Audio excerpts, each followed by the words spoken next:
Ladies and gentlemen, start your engines. I'm going to make a part two today for the Sunchokes.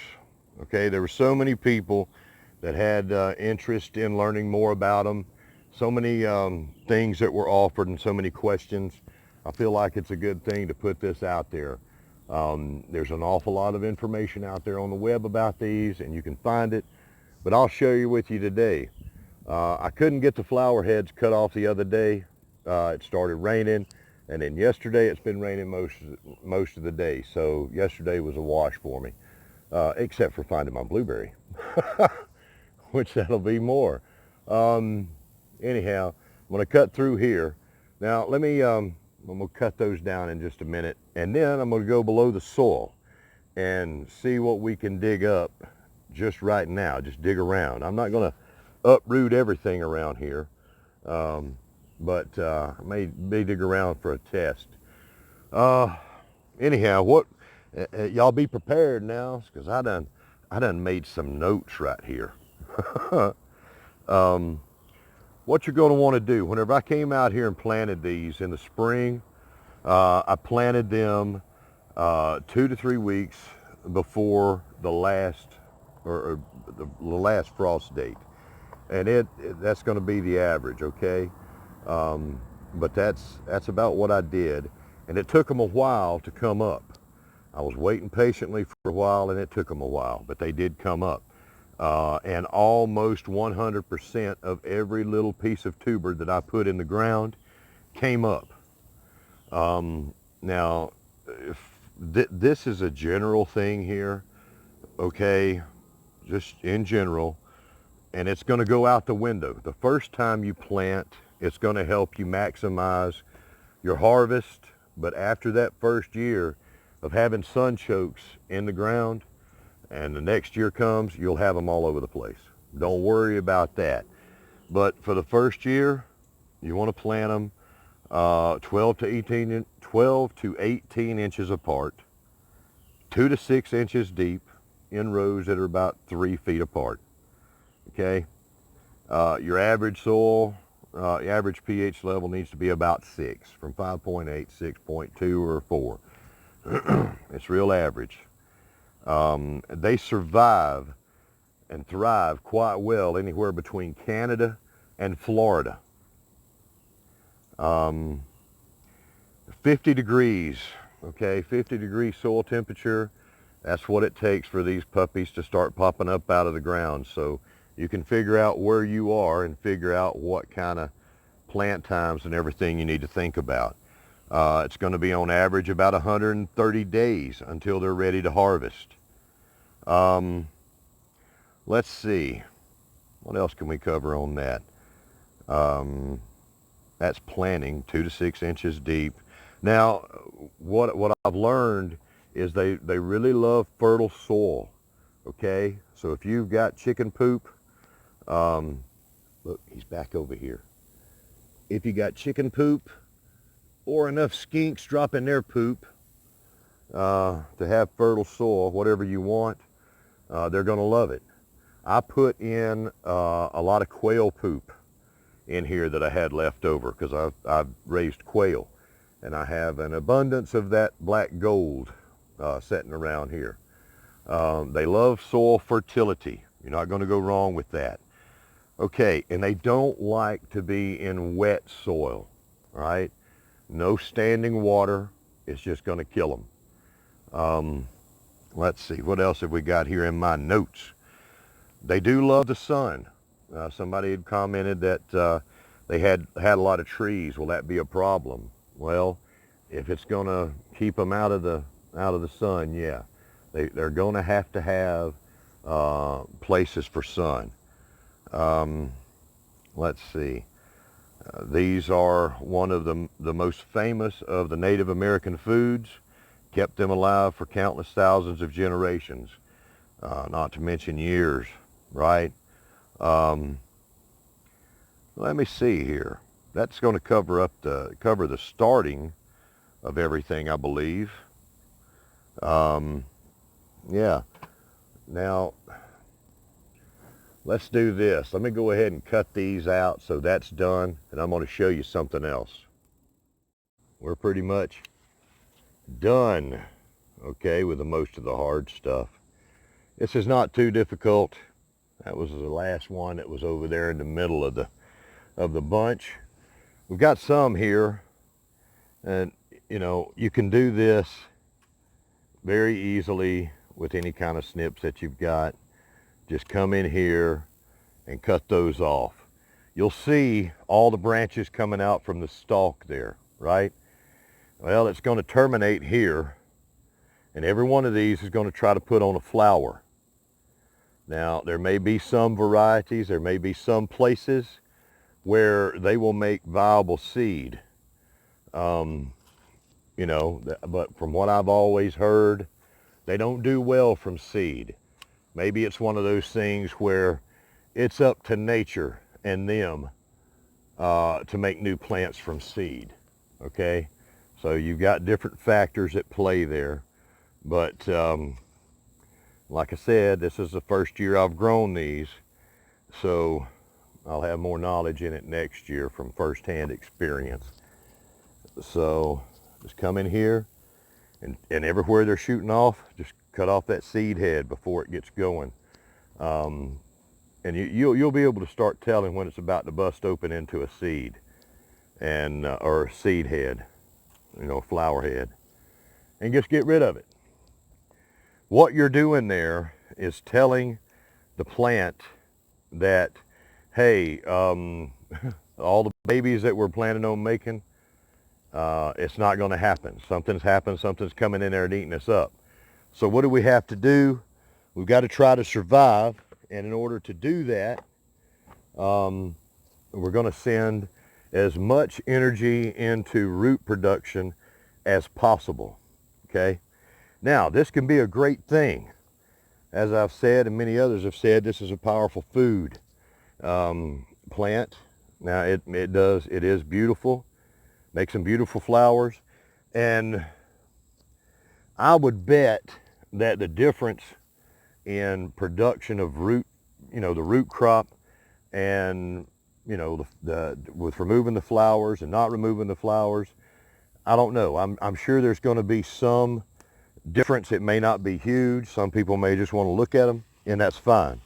It's an option if you want to maximize your food production, the tuber production in the ground. This is what we call a maypop, passion flower. This is another Native American food, and this is a shriveled up, dried up husk of one of my rattlesnake bean pods.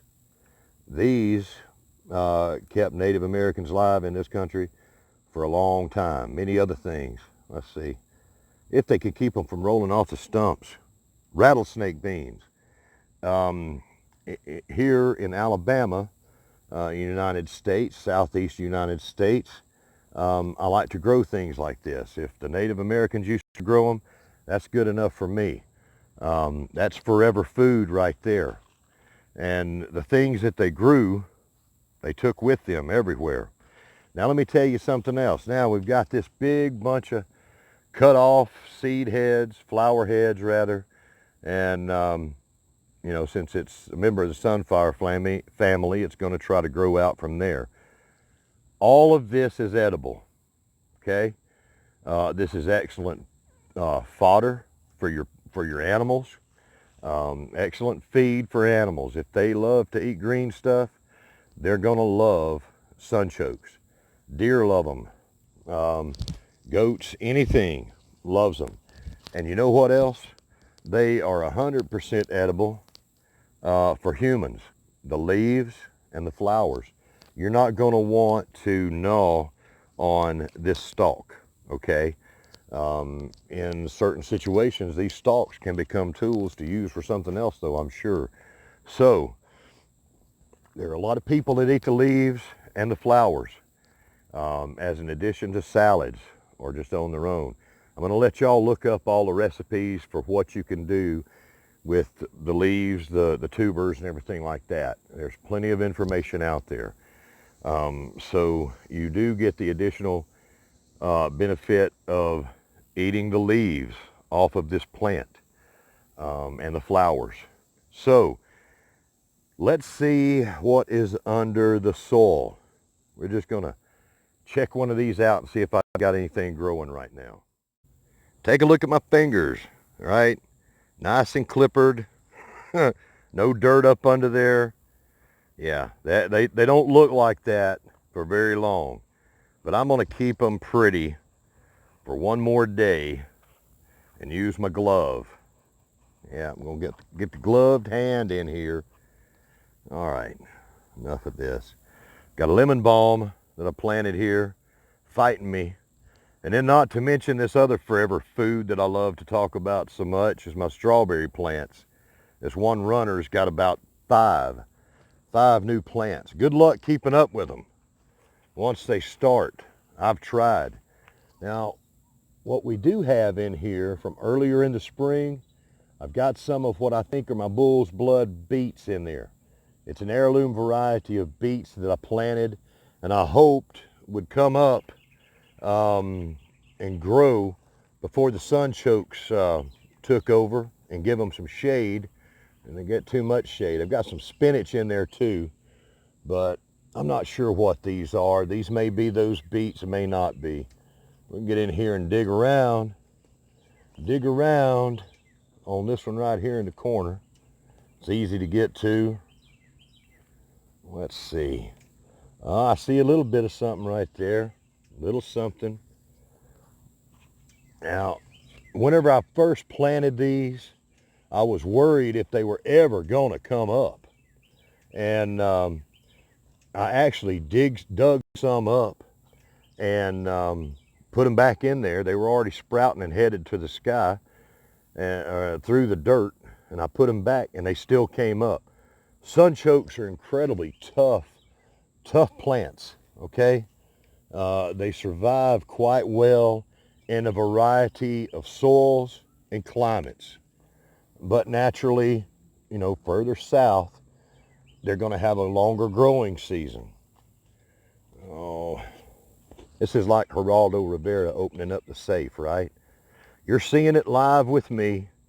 Gonna sacrifice a little bit here for y'all. Yeah, see what we can see. Maybe without killing anything. Well, I see some production right here. I see some little nodules being formed. Can y'all see it? Get some of this grass out the way. There we go. More grass got in the way. There we go. We've got that, and that's not too impressive at all. It's not impressive at all. All right. Oh yeah, lots of stuff going on down here. I fully expect though that when it comes fall and time to dig these up, there will be lots of sunchokes. There's one forming there. They're not the most beautiful little things. Not the most beautiful things, but they are extremely productive. Very productive. There's some sunchoke action down in there going. Yeah. Yeah. Let's just yeah, can you see that? We've got something going on down here. Some nodules happening. Some food production. All right. Yep. Yeah, this is just like Geraldo Rivera opening the empty safe, right? There's one. There's one right there. They can get big. Not anything really huge. Not as big as a potato. That's the one we just looked at. All right. But they are, okay, it's a food that you can grow and just walk away from it. Not care about it anymore. it's going to keep coming back. I guess what we're going to need to do, you know what? The heck with it. This one here we'll sacrifice. All right, let's just pull it up. See, ooh, see what kind of action we got here.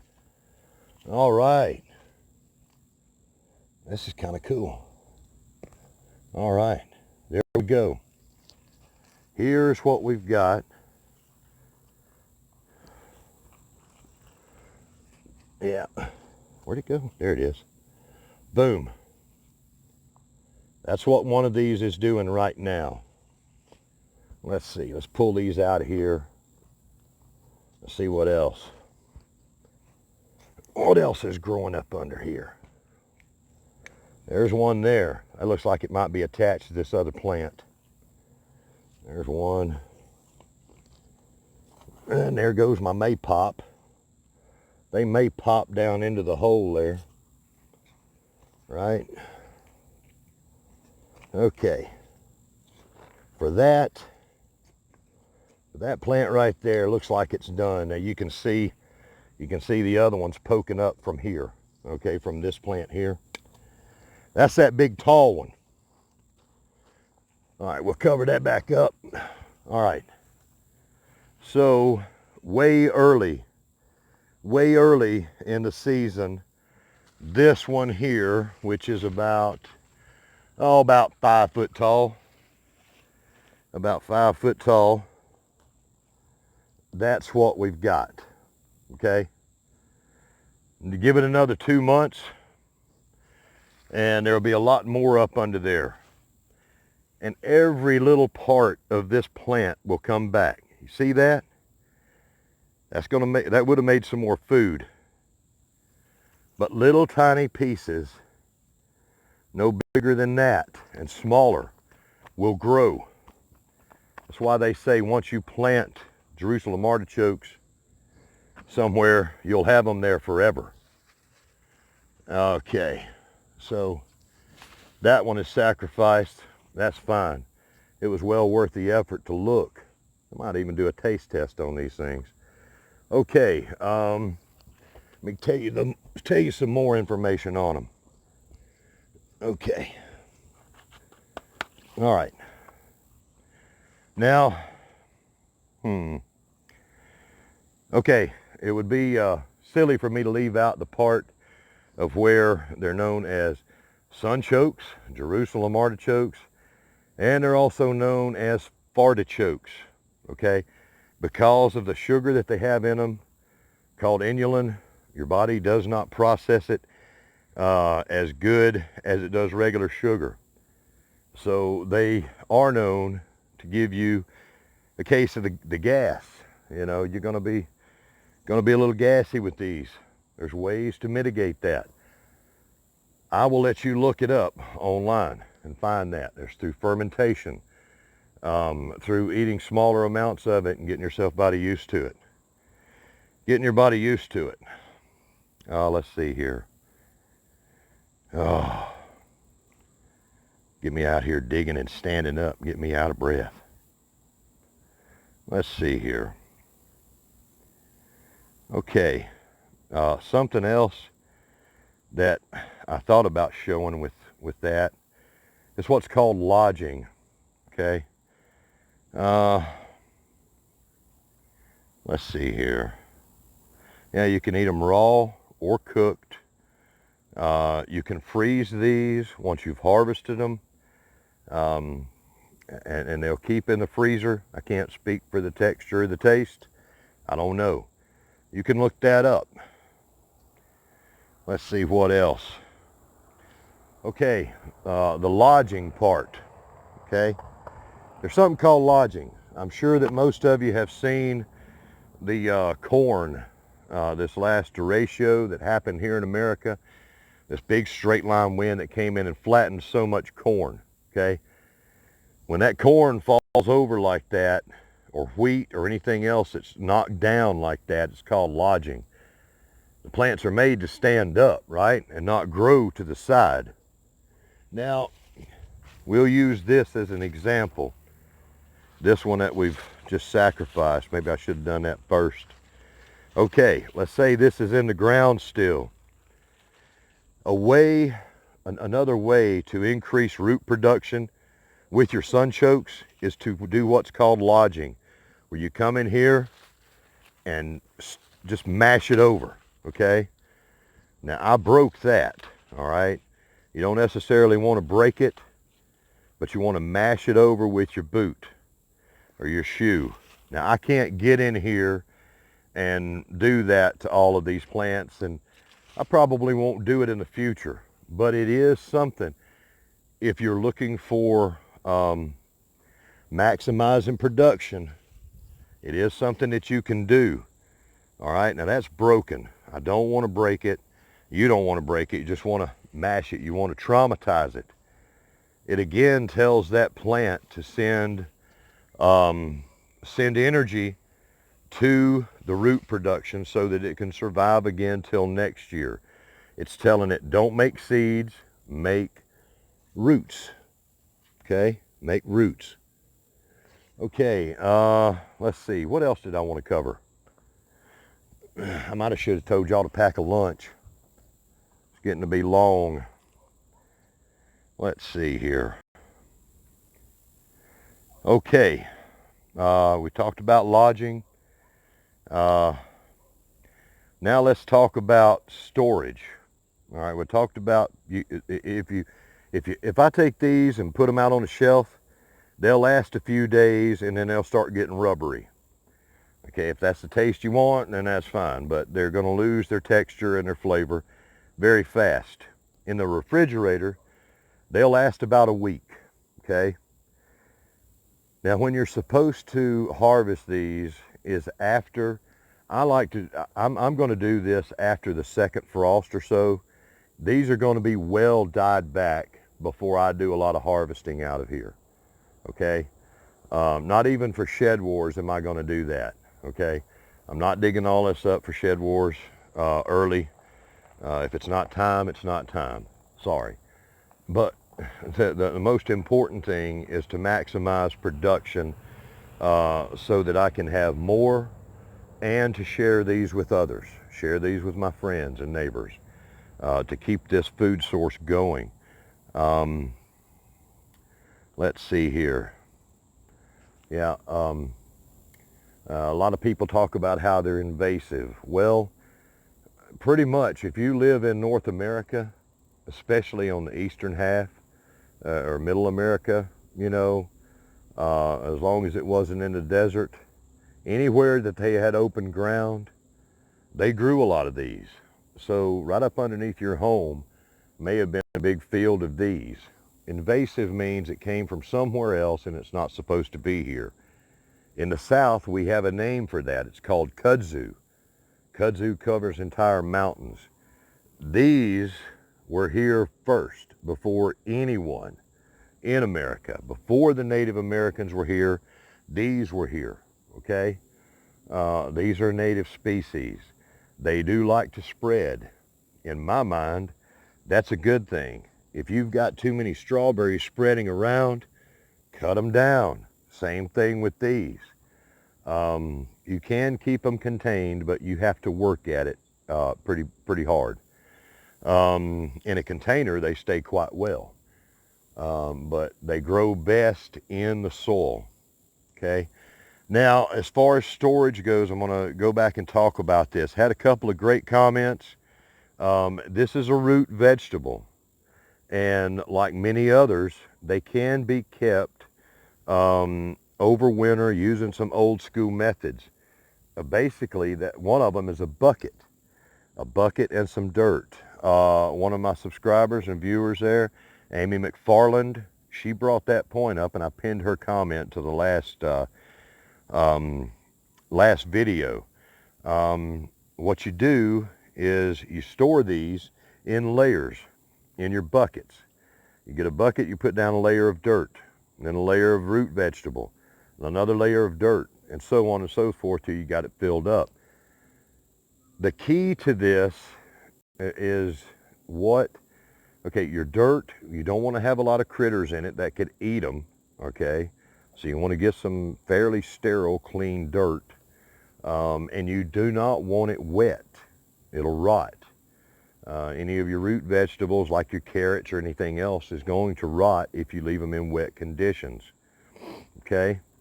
There have been other ways to do this. I've heard people using sand in the past, sand and dirt. Southpaw Davy brought in some information about damp sawdust. You can store your root vegetables in damp sawdust in a bucket as well. Now this goes, of course, for stuff like this, okay?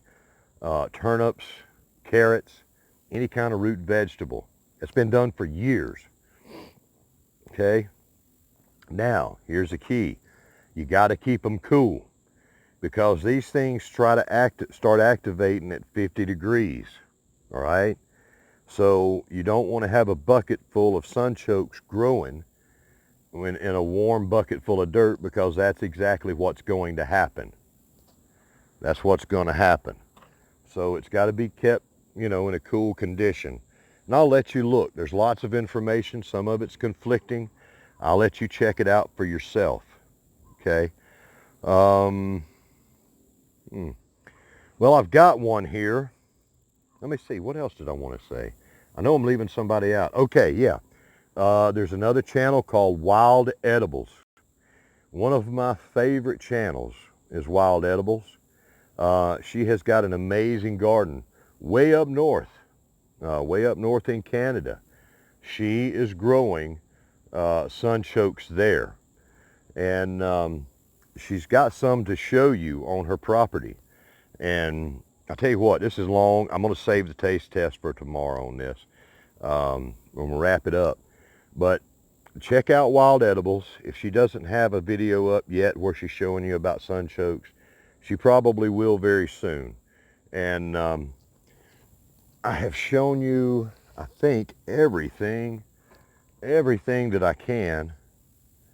Let's see, about these wonderful plants. You got roots to eat. You've got leaves and flowers to eat. Good for animal food. Great food for diabetics, anybody wanting to cut back on your sugar. And as far as a keto diet, I checked into that, and there seems to be some mixed reviews on whether it's a good keto food.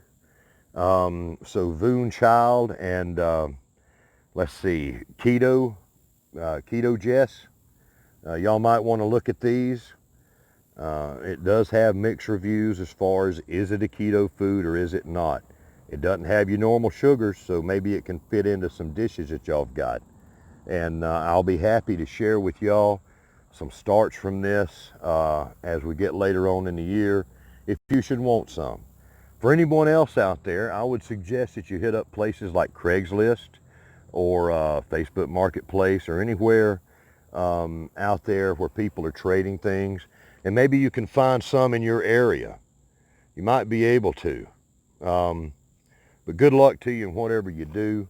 I think I've got everybody covered now, and this has been a long enough video. So if you packed a lunch and stayed to the end, I truly appreciate you. So anyhow, I'll see you tomorrow, where I will cut this open and taste it. See how it tastes. See you tomorrow. Y'all be nice to one another.